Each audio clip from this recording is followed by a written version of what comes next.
Hi everybody, I'm Skip Elsheimer and welcome to the AV Geeks Lunchtime Streaming Show, where we watch old 16mm films about our past, etc. That last film was a silent film that ultimately came from the Mogul Brothers collection, which was a library place that you could rent films from. And I don't know where the original source material came from, but yeah, it's kind of interesting to see engineering circa 20s, 30s, probably. Pretty great stuff there. All right, so we have this film where I have multiple copies of it, and I think it's a title that's so generic that it could be that it's made by different companies, film companies, and this one is from our good old friends at the Moody Institute of Science, who was a kind of educational film company of the Moody Bible Institute, and it was spearheaded by Dr. Irwin Moon, and it has this beautiful photography. This one's faded a little bit red, but beautiful photography. He was a hobbyist photographer and a hobbyist scientist, and we'll see where the God hook is, because they always tend to put something in there about God or the great creator. So here's Plant Life at Work. Enjoy.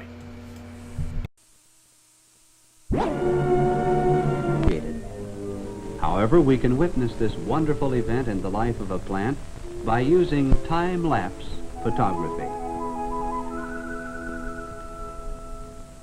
Within this field of poppies, a great variety of tasks are being accomplished by the plants at work.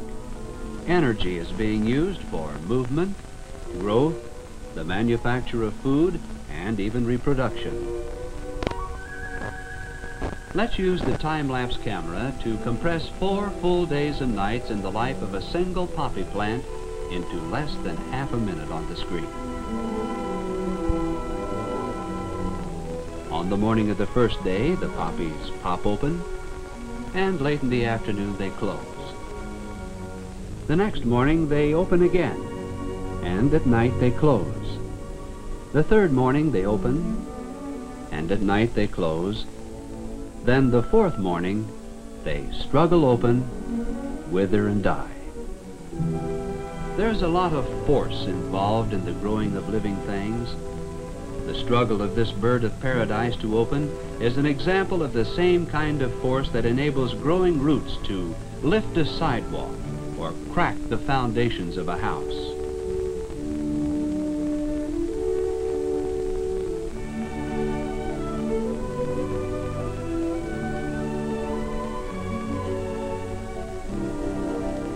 The ruffled blossom of the azalea opens slowly and carefully, revealing exquisite beauty, fashioned and tinted by the master artist.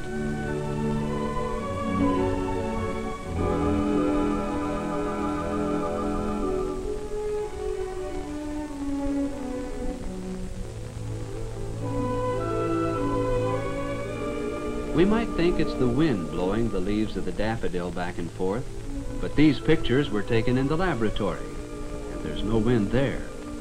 The leaves, you see, grow first on one side, then on the other, giving them this swaying motion. But of course it takes the time-lapse camera to record it. It's much too slow for the eye alone to catch. Sometimes it takes a camellia bud months to open, but here you see it bloom in just 18 seconds. Time compressed 50,000 times. Each flower has its own special tempo of growth. The begonia is so active it's almost impossible to keep the camera focused upon it.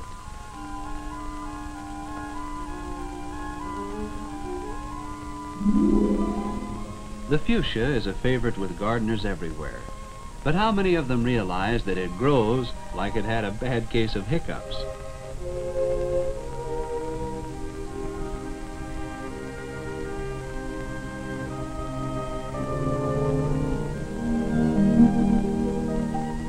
star-like blossoms of the Christmas cactus have a beauty that's characteristic of the whole cactus family. Plants don't grow all the time. They grow a while, then they rest.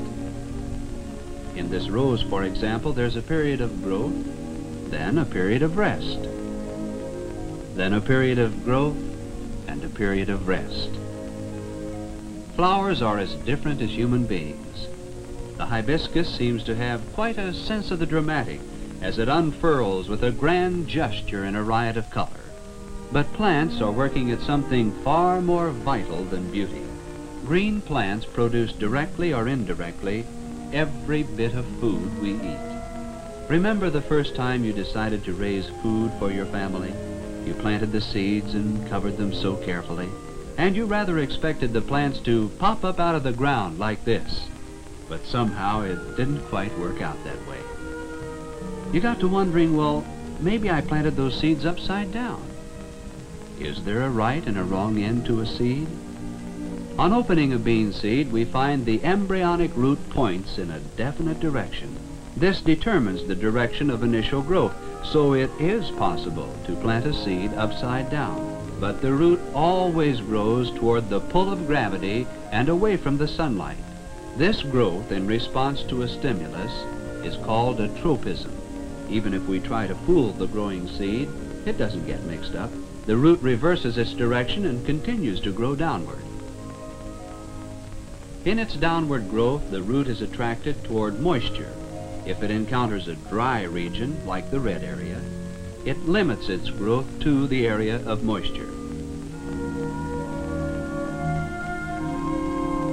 The taproots develop first and push rapidly downward in search of water. Then the secondary or branch begin to develop, producing a typical taproot system. We've watched the roots underground. Now let's plant another seed and watch the plant at work above the ground.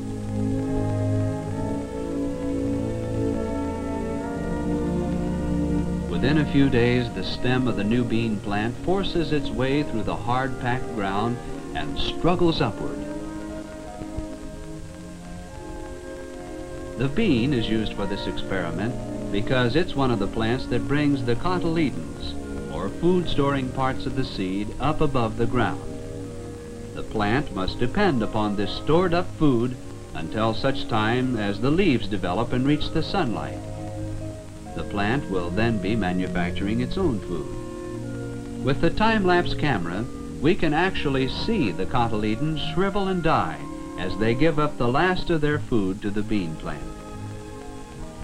As the plant develops, its tip circles about seeking support for its upward climb. Place a stick nearby, and the plant exhibits another tropism, an uncanny instinct for direction, and soon coils itself about the stick. The purpose of this struggle is to place the leaves in the sunlight. But if light can't be found by growing upward, the shoot will grow in any direction to reach it, even if it has to detour through a small hole to get there.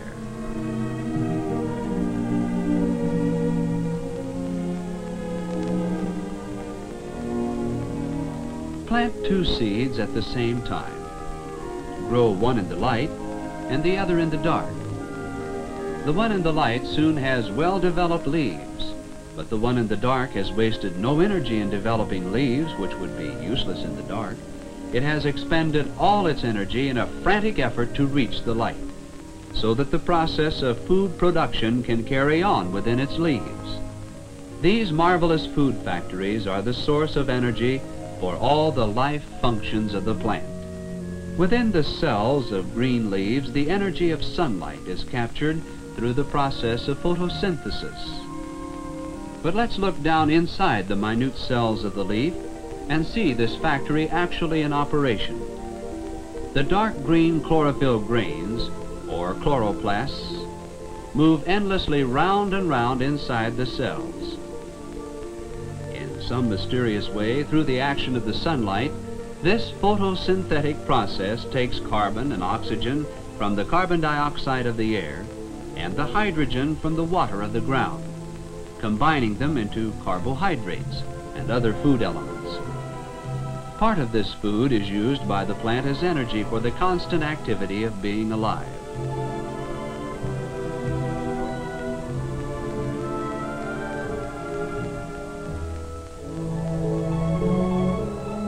Some of the food is stored in the seed. When the seed is planted under favorable conditions, the fabulous energy of life is released, and another generation of bean plants shoots upward, away from the gravity of the earth and toward the sunlight above. This is the principle that causes a tree to defy the law of gravity and reach high into the air. The mysterious life forces at work in a single redwood giant are almost beyond our comprehension. This tree is probably the oldest living thing on earth. It was 2,000 years old when Christ was born. For 3,800 years, this tree has been lifting tons of water each day to its top. It is evident that there is an infinite power behind the mystery of life, and man must stand in reverent awe as he sees the wisdom of the Creator's provision for plant life at work.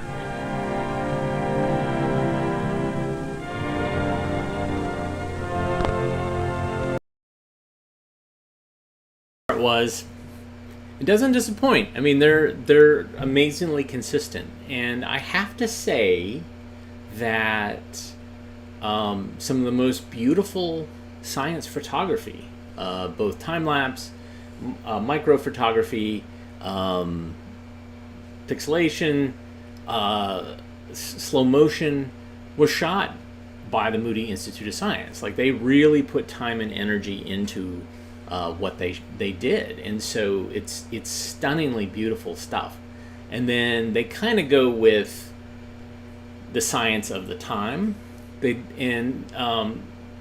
Erwin Moon did kind of find scientists that he befriended who talked about different aspects of science. But it's interesting. It kind of goes to a point. They talk about the wonders of these plants, the wonders of this tree that's so large and so old, and then it's like, but then we just don't know what's beyond that. Not realizing that science is working towards that. That, like, they didn't know it when they made this film in the 50s, but yeah, they began to figure it out. They did work to figure it out, so they default to a magical inventor, creator, God. So that's your Moody Institute of Science, and that one kind of went under the radar because that title is a Cornet film, and I think it's an Encyclopedia Britannica title as well. So the reason why this film was distributed to schools was because of the National Defense Education Act, which essentially, when Sputnik launched, the United States is like, whoa, Soviet Union is doing a great job here with their technology. We need to catch up. So let's throw a bunch of money into schools, and that went towards science and math. And so there was this big market for educational films about science and math, and the Moody Institute of Science were like, hey, we shot all this footage for these big 30-minute or hour-long presentations that we did, so we can use some of that footage and edit them down to shorter things and sell it to the educational market. And at the time, those bigger things were New Testament oriented, so they were what we call sermons from science, or what they called sermons from science, so they'd show all this magical stuff, mystery stuff, and then there would be a short little sermon talking about the scripture, talking about Jesus, blah blah blah. When they did the smaller ones, they pulled back and they said, well, we'll talk about God, but we won't talk about Jesus, although this one did talk about Jesus, but didn't read scripture from the New Testament, because they figured that, well, there's three major religious groups in the United States, Protestants, of which we are, Catholics, and the Jews. And so we're like, if you talk about God, you're hitting all three marks. Maybe Muslim, whatever. So they were like, yeah, we can safely talk about this because that is the status quo. And so, anyways, there's a little bit of history for you about Moody Institute of Science. Fascinating stuff. Let's go to the zoo. Is this the right film? Yeah.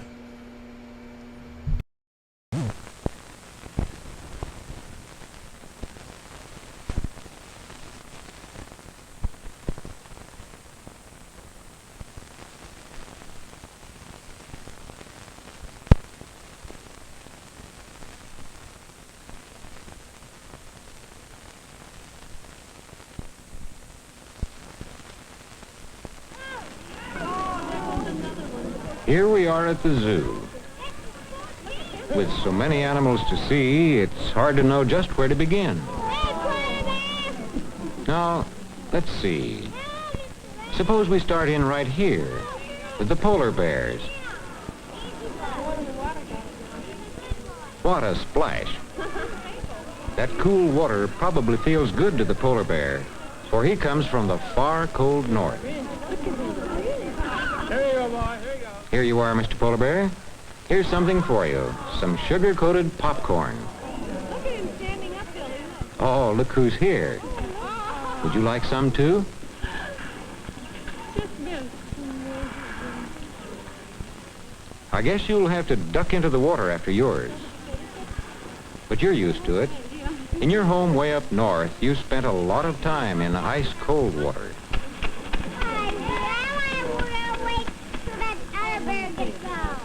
Well, polar bears, we have to leave you now. Here are more bears. These bears are from Alaska. They're called Kodiak bears. They're the biggest bears in the zoo. In fact, this is the biggest kind of bear in the world. This fellow weighs as much as 8 men. He has learned to beg for something to eat.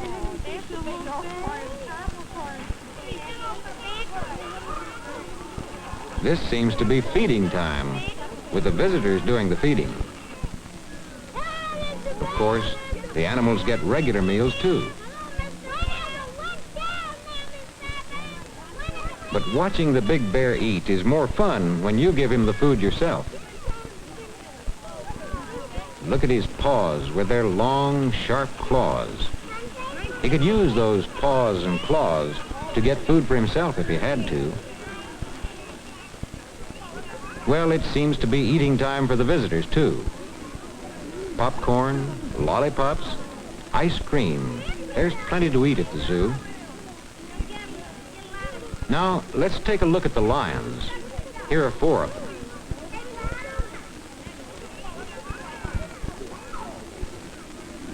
The keeper has food for the lions. Big chunks of raw red meat. Just look at them quarreling over that first bite. A lion is a big kind of cat. These lions were born in the zoo, but their parents came from Africa. Lions are great hunters, like all the other animals of the cat family. When they're around, other animals do their best to keep out of the way.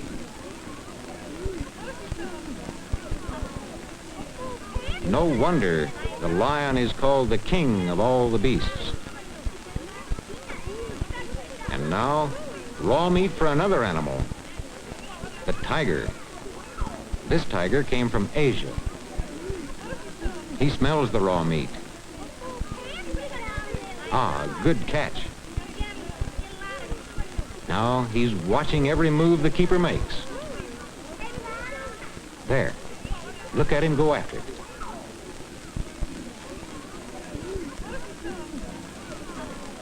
And now, what next? Well, this sign points to the kangaroos. Let's go see them. There goes one of the kangaroos now.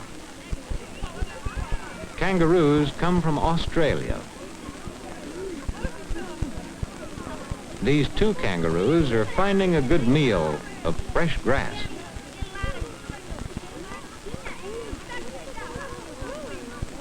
With grass all around, the kangaroos can eat whenever they feel like it. A mother kangaroo has a pouch where her baby lives until he's 3 months old. This baby kangaroo is old enough to come out when he feels like it. Here's another baby, a baby alpaca, just 1 day old. His parents come from the mountains of South America. Someday the baby will have a long, shaggy coat just like his parents.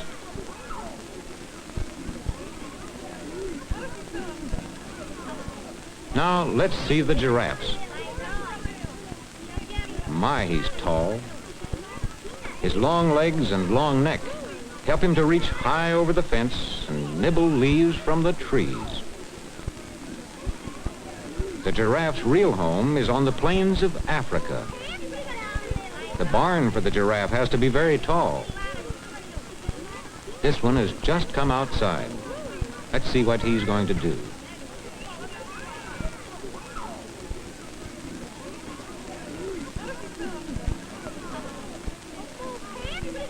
A little sample of greens, and then, with a hop and a jump, he's off for a gallop around the yard.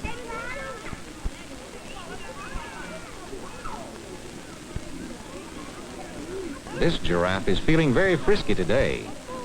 Even though he lives in a zoo, he has plenty of room to run and play.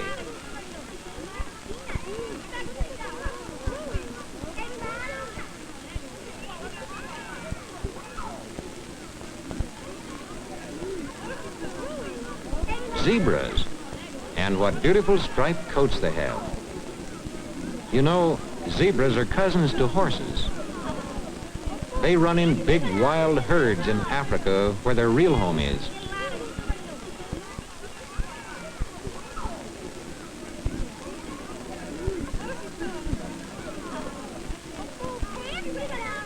Now, what next? Ah, Monkey Island. Baboons from the jungles of West Africa. This must be a baboon family. See the baby? Nearly all kinds of monkeys like fruit, especially bananas.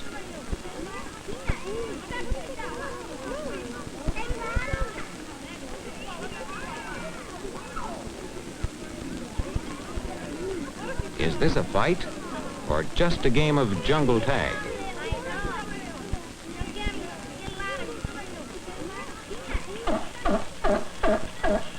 Now let's see what's going on at the sea lion pool. The keeper has just come with a bucket of fresh fish. You know, fish are the sea lion's favorite food.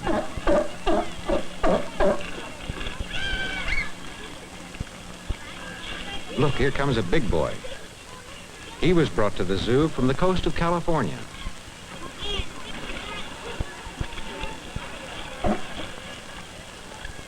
This fellow is hungry too.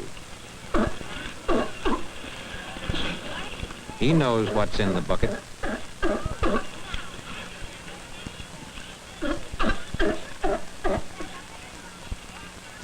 Tail, head, and all at one big bite. Look at this. The keeper has called a hippo out of the water just so we can see her. What tiny ears. She knows who her friends are. This other hippo is a little afraid of people. Sometimes roots and sticks get caught in a hippo's mouth, and this one's glad to have the keeper pull them out for her.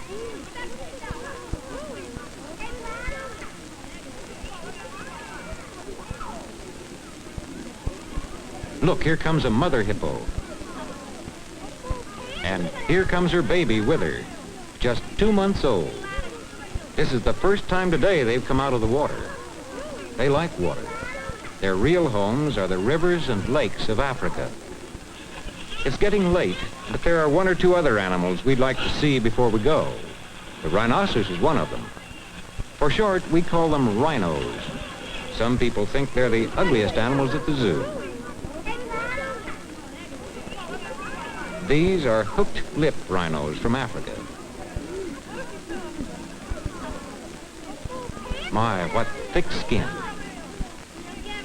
But even with their thick skin, they'd hurt each other fighting if the keeper didn't cut the points off their horns. Did you know that the rhino and the hippo belong to the same animal family as the elephant? A family of thick-skinned animals. The elephant, though, is the only one that has a trunk. The elephant's trunk is really his long nose.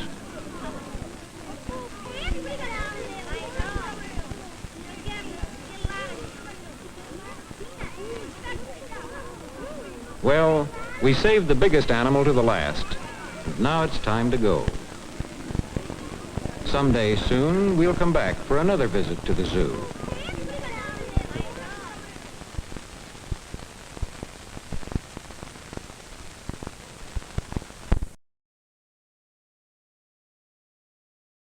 Our good friend James Brill. James Brill, the narrator of many early Encyclopedia Britannica films and Irpy films. Irpy is kind of where he got his start, and then Encyclopedia Britannica bought Irpy's collection, and James Brill came along for the ride.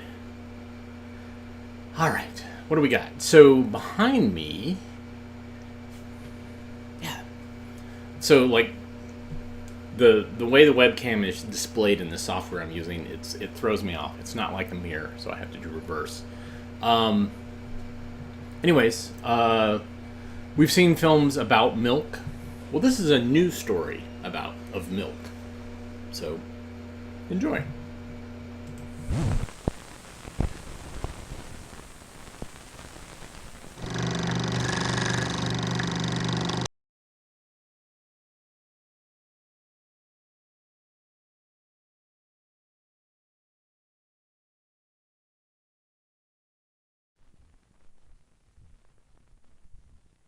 Years I've done my best. I cover the people, things that mean the most to us in our daily lives. And the story I'm going to report to you right now touches every influence on our lives as any event taking place in the world today. This is an important story, as important as life itself. It's needed telling for a long time.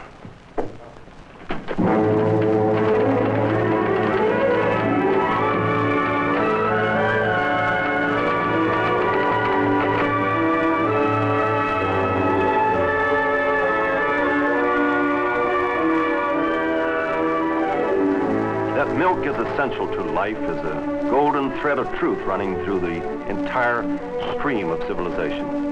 Indeed, the story of cattle and of milk is an integral part of the story of man. Matter of fact, in the very first chapter of the Bible, in Genesis, I quote, "And God said, let the earth bring forth the living creatures after his kind, cattle and creeping thing, and beast of the earth after his kind. And it was so. And God made the beast of the earth after his kind, and the cattle after their kind, and everything that creepeth upon the earth after his kind.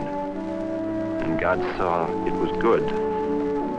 American pioneers who opened the West felt that it was good also. Sort of walking chuck wagons carrying nutrition for a growing nation. Today we find ever-increasing evidence of the indispensability of dairy products throughout the world. How the American dairy industry has geared itself to meet the urgent demands of 20th century type of living is the new story of milk. Not long ago, well, when I was a kid, the story of milk wasn't a very new story. The farm boy's day began before sunup.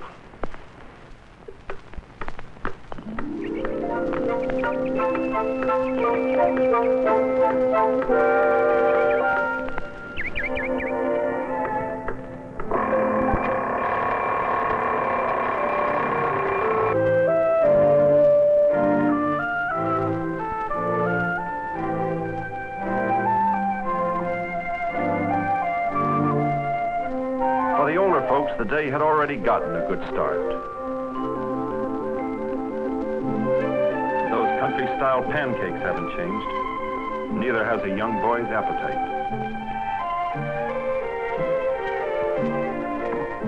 The boy's father out in the barnyard getting ready for the morning milking.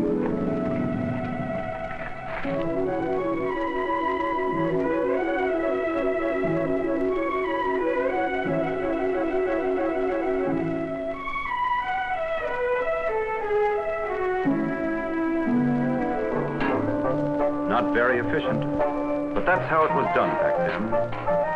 Of course, actually getting the milk was only a first step. There were still a few things to be done before it could be sold. For one thing, the milk was strained.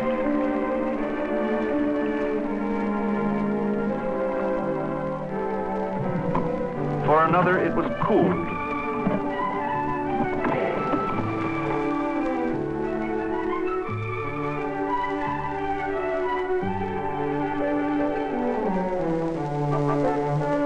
Then the day on the farm really began.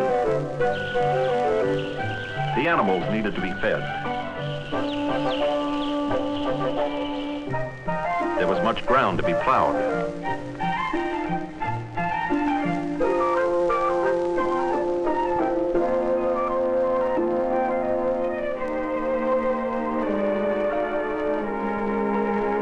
The hay had to be racked.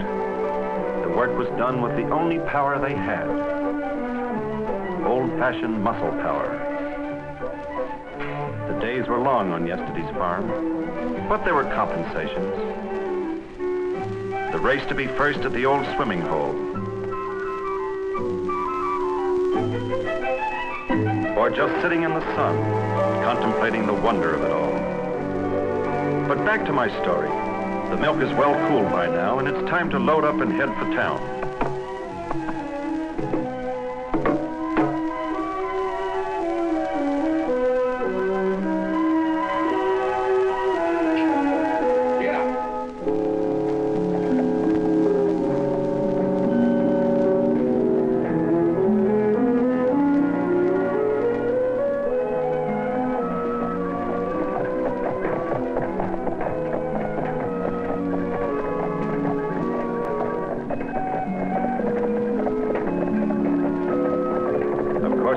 To get there, but nobody really minded then.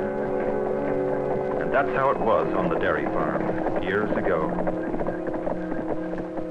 I don't have to tell you folks that conditions on the farms certainly have changed through the years. Country-style pancakes and appetites may be the same, but the stove is new. We have gas and electricity now, and we have diesel power and a lot of other new things. But what about the milk industry? What's happened here? After all, a cow is a cow and always has been. This is a cow of today. But this is a replica of a picture drawn of a cow in the year 1000 BC. To most of us, things are basically the same conformation more or less. The cow of today and the cow of then. But to the knowing eye, there's a marked improvement in the dairy cow of today. This copy of a picture drawn some 3,000 years ago tells us something else. It proves conclusively that man and his herd have been closely associated almost since the dawn of history, with the cow serving as a beast of burden and as a good provider of food and clothing. Here's an example of an early form of Egyptian writing, a sort of picture magazine of that day. On it are two pictographs paying tribute to the dairy cow as the foster mother of the human race, supplier of beef, source of butter, the original cause of cheese. All of which goes to prove that milk, nature's most nearly perfect food, has been with us for a very long time. What then is the new story of milk? Well, for one thing, modern dairying has become perhaps the greatest single industry in the world today. In the United States alone, enough milk is produced to form a river every year, 3,000 miles long, 40 feet wide, 3 feet deep. A far cry from the wagon loads the dairy farmer used to drive to market every morning. But you know, volume alone isn't all that's new in the story of milk.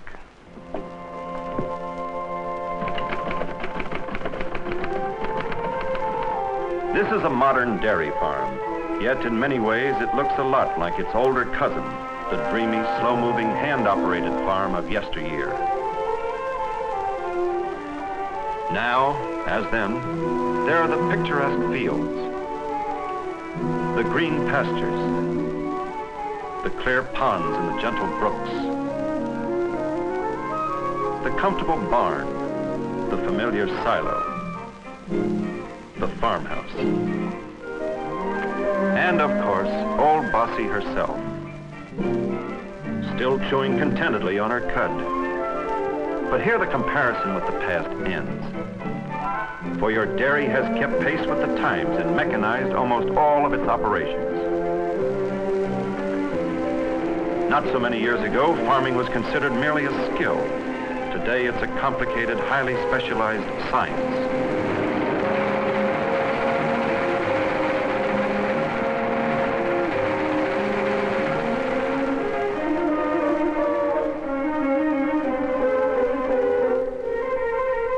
Today, your dairyman works constantly to improve his soil and his crops, to provide his herd with newer and better meat.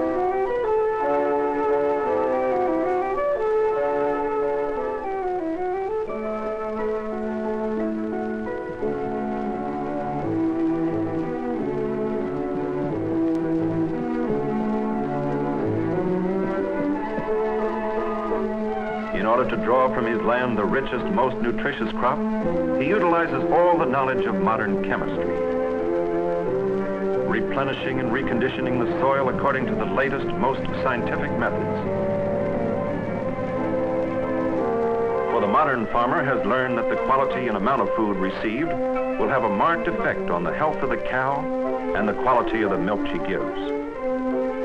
Modern research has also taught him that the animal's surroundings and general state of well-being play an important part in the production of high-quality milk. So today he houses and cares for his animals in the most efficient and scientifically designed buildings, roomy, well-lighted, often mechanically ventilated to ensure fresh air, and from one end to the other meticulously clean.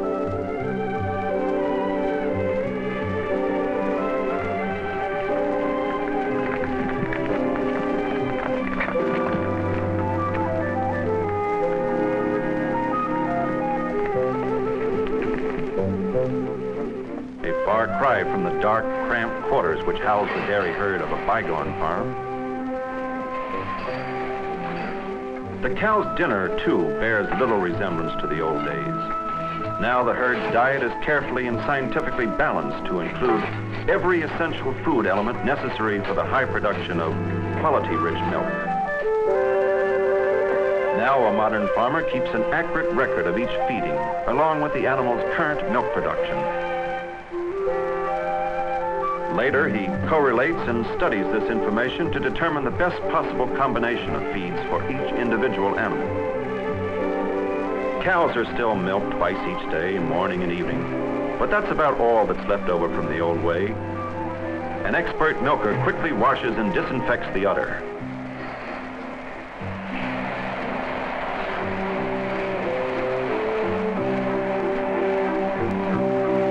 Then the rubber suction cups of the completely automatic milking machine.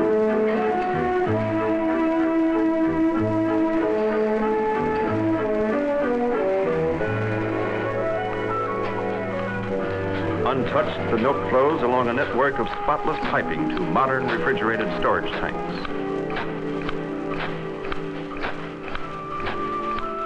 Another 20th century concept is the modern scientific milking parlor.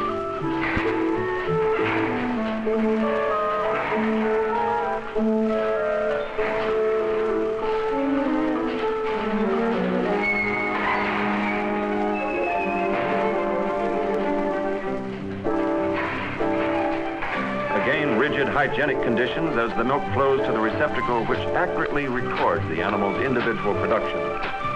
Then the milk is sent to the pipeline.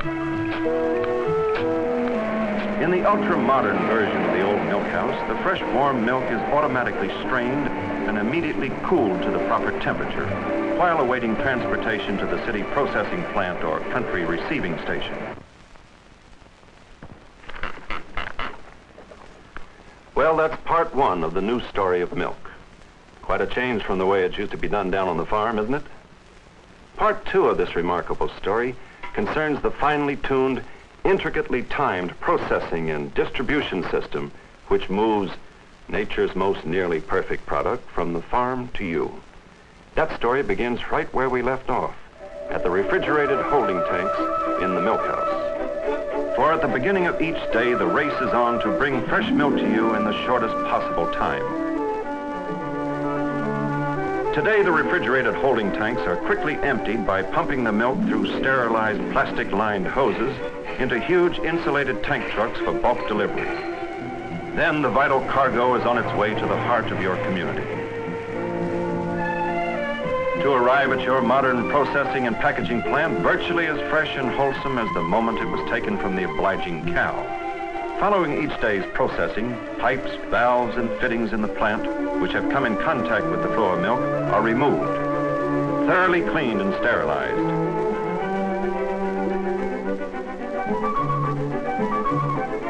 Much of the equipment is cleaned right in place by pumping a hot solution through the pipes. The results, sparklingly clean, thoroughly sterilized equipment. Another vital paragraph in the new story of milk.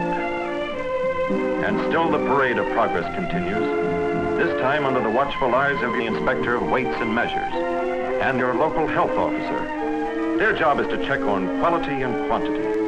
They do this by inspecting every step of the dairy operation. Here is double protection for your benefit all along the line from processing to packaging.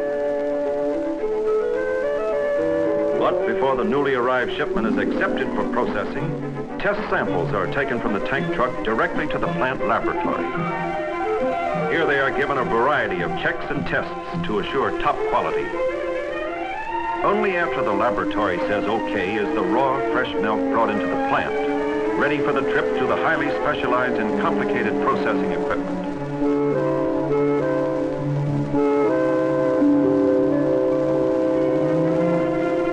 After entering the plant, the white liquid travels through the pipes to the first stage of processing, the centrifugal clarifier. The clarifier is the modern scientific equivalent of the simple old-fashioned straining process of grandfather's day. The trip along the pipeline continues to the pasteurization process, in which the milk is passed in a continuous flow through a series of stainless steel plates heated to 161 degrees for a total of only 15 seconds. This rapid heating assures absolute purity without changing or affecting the flavor of the milk. The milk moves on to the next processing operation, homogenization with pressures up to 3,000 pounds. Next, the milk is forced out at high velocity through a nozzle-like opening. The fat globules are broken up and distributed evenly throughout the liquid. After homogenization, the milk is rapidly cooled to its best storage temperature and temporarily held in large tanks, ready to be packaged and distributed to you. Unlike the cow, what you put the milk into is kept right on changing with the times. And one of the single most important developments in the new story of milk is the package itself. Let me show you what I mean. Believe it or not, this actually was a milk bottle. Not very handy for home delivery, but a bottle nevertheless. And when this football type of container went out of style, it was replaced with this handy little item, the open-air bucket. Smile all you like, but remember, it was the best they could think of in those days. Now, of course, everybody knows that milk is too precious to carry around in an open bucket like this, and way back then they knew it also. So they decided to put a lid on it. That's how progress works. But even a lid couldn't make this bucket a good container for milk, and after a while they had to invent something else. And this was it. How do you get milk out of it? Why, it's easy, the old dipper system. Dip around in here a while. Sooner or later you might come up with something, and even pour it correctly. It was very easy to put back in, actually. Very seldom lost the dipper. Very seldom. But that, too, left something to be desired. What was needed was an honest-to-goodness, convenient take-home package. Being a nation of tinkerers, we soon came up with the answer. The Lester jar. Except for the fact that it weighed 4 times as much as the milk, took about 2 minutes to open, spilled most of the contents before you got it open, and actually cost much more, twice more, than the milk itself, It was the perfect container. And so progress had to keep on progressing. The covered glass bottle came into our lives, about 1890, and in one form or another it's been with us ever since. But the modern dairy industry, in its never-ending search for the perfect container, knew there were still improvements to be made. A package was needed that could really live up to the newness of the dairy farm and the processing plant. Something that would protect all the careful and scientific handling which the milk undergoes today. A container that would be light, safe, strong, and convenient for everyone. Convenient, sanitary, safe. Easy as a pitcher to use.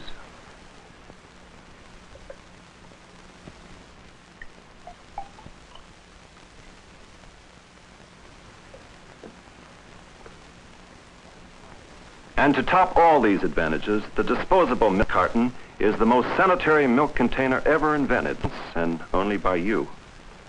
The paper itself from which the cartons are made has a long history of purity. In one sense, the paper carton isn't made at all. It's grown. That's right, grown. Vast forest reserves are cultivated exclusively for the making of paper for food containers. These forests are given special attention and extraordinary care to ensure a never-ending supply that is pure and will meet the exacting requirements of a sanitary food container. From the very beginning, the manufacturing of paper is kept under strict sanitary control. The logs are debarked and washed in pure filtered water before being cut up, ground, and cooked under laboratory control into pulp from which the milk container board is manufactured. The pure fiber board made from virgin timber is then converted to the intricately shaped blanks from which the milk carton is formed right in the milk processing plant, just seconds before being filled with your milk. After these paper blanks are loaded into the completely automatic forming and filling machine, they are not touched until they emerge filled, sealed, and ready for delivery to you. A prime example of one of the many ways in which the dairy industry of today has completely modernized its operation. For this ingenious machine not only forms the containers, sterilizes them, and moves them along to be filled with milk, sealed, stapled, and coated, but it does all this without once allowing the containers to be touched by human hands. From the standpoint of the added convenience to dairymen, grocers, and consumers, from the standpoint of health alone, the disposable paper container has no equal. So you see, part of the new story of milk is the story of a new partnership. And in this ingenious machine, the partnership becomes one. For at the moment the pure paper blanks become cartons ready for food, and at the exact moment the milk is just right for packaging, they merge within this machine into a single unit, food and package, ready immediately to be distributed to you. Quite a difference from the old-time method, isn't it? But now the new story of milk gets even bigger. Leaving the dairy, the milk is dispatched without delay to a tremendous network of outlets. For the prompt, efficient delivery of fresh, wholesome milk to you is the daily accomplishment of your modern dairy. To modern food stores where the milk is displayed in attractive, easy-to-get-out refrigerators. To restaurants, large and small, where milk is being served more and more as the perfect mealtime beverage. To schools which provide that noontime energy for our growing youngsters.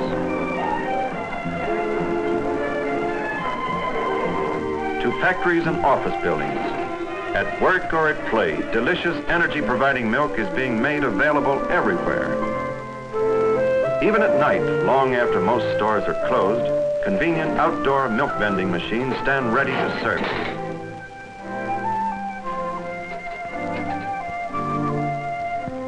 For today, science, skill, and know-how of the modern dairy farmer, plus the latest machines and the newest methods of dairy processing plants, all combined to bring you the freshest, most nutritious milk possible.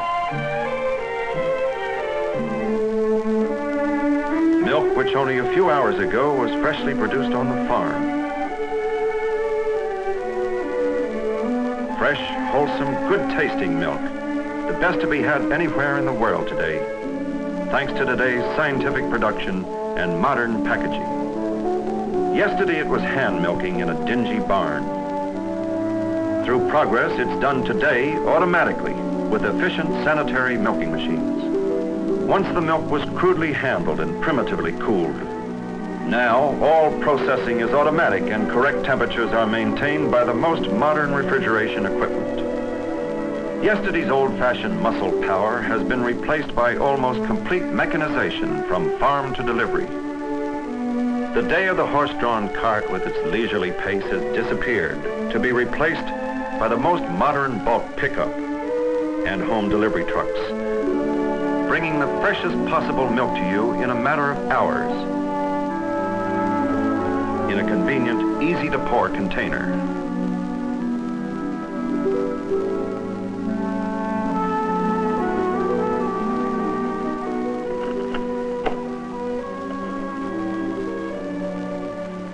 Modern dairy methods and techniques are bringing fresh milk in these cartons to populated areas throughout the entire world.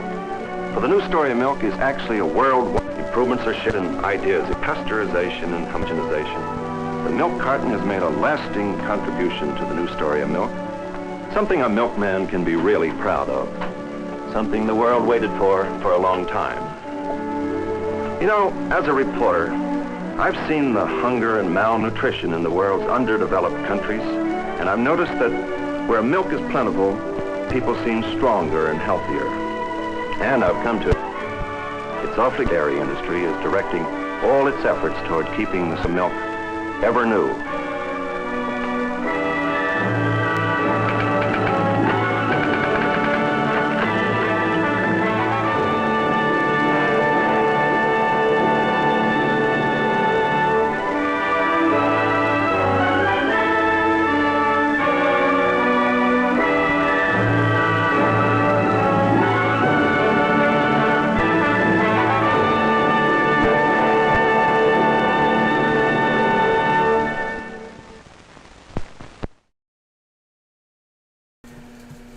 It's such a fascinating film. Unfortunately, you know, the beginning and the end were super splicey. And so what happens, of course, is that film gets damaged when it is not threaded correctly. So at the beginning of the film, it could get shredded and fall apart.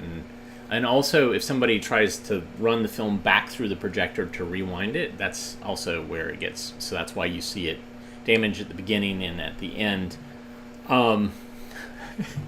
So, you know, we have a lot of films about milk, and most of them are by the National Dairy Council, but this one was by the people that make milk cartons. And it's so fascinating. And I think what's interesting is we have quite a few films, and almost all of them came from Buffalo Public Schools, which are all about the containers. Like, like cans.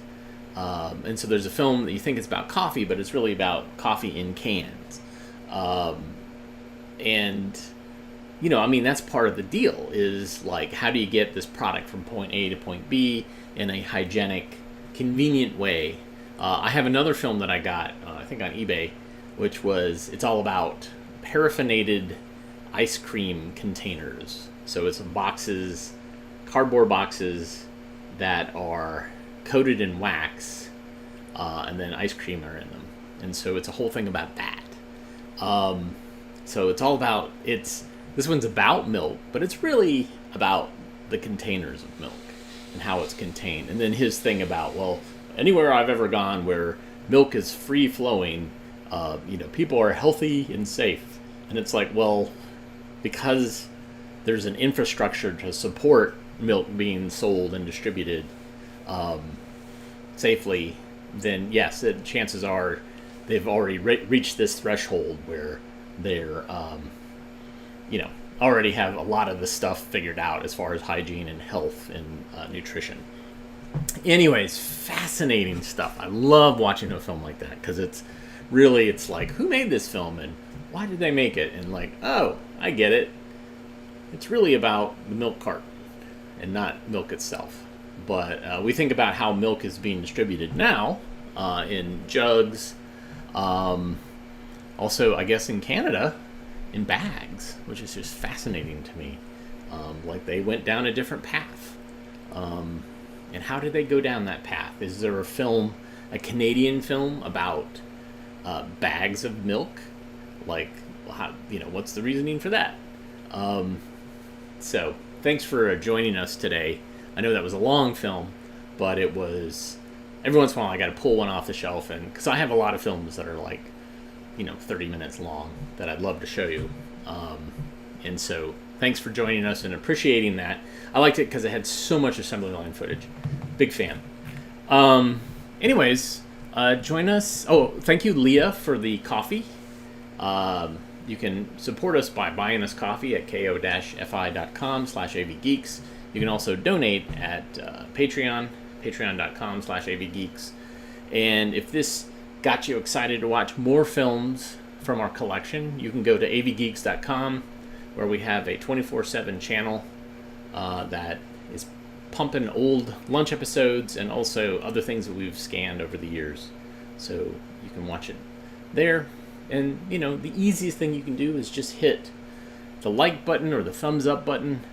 Even if you've done it in the past, that's a great way to say thank you.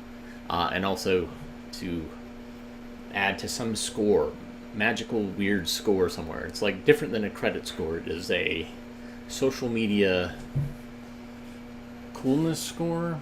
I don't know what it is, but there's definitely smart people that are using that score to figure out when and where they should suggest my Facebook page or my YouTube channel. So hitting the thumbs up or the like or the subscriber, ways to do that. So thanks so much for tuning in today. As always, please rewind and love each other, and we will see you again tomorrow. Everybody take care. Bye.